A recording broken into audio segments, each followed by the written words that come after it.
Rahul Dravid is a person with no ego at all. I think sometimes when you've been one of the greats of the game and you go down to another level, go to under 19s for example, you can sometimes get a little impatient. You can wonder why are things not coming to them the way they come to you. But if you don't have an ego and if at heart you're a giver, then you have the ingredients of being a very good coach. And I think that is what Rahul Dravid has. He's willing to travel with them. He's willing to sit and have a meal with them. He doesn't have a separate life of his own. He's staying with the players. And I think that's been a huge difference. So as I said in my last block, I think he's also making them grow as people, as indeed he's making them grow as players.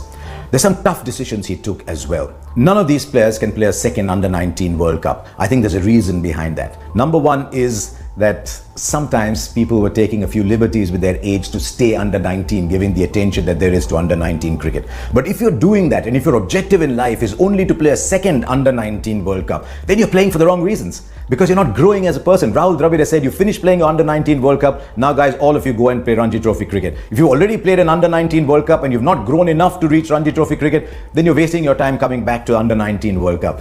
And he said, as a result, they actually left out a lot of people who might actually have been better players. He said, for example, you wouldn't have had Manjot Kalra opening the batting. Maybe you would have had someone else instead of Shubman Gill at number 3. So you've got to let people go, throw young people in, and then you'll know what can happen. Dravid himself said, for example, if I'd continued keeping wickets because it was convenient, we would never have got MS Dhoni at the time that we did. So I think that's a huge factor, letting people go and experimenting and getting these under 19 players to play the big stage. If you remember, Dravid also spent a lot of time experimenting. About 30 players were used in different tournaments at under 19 level before he worked out who was right for this.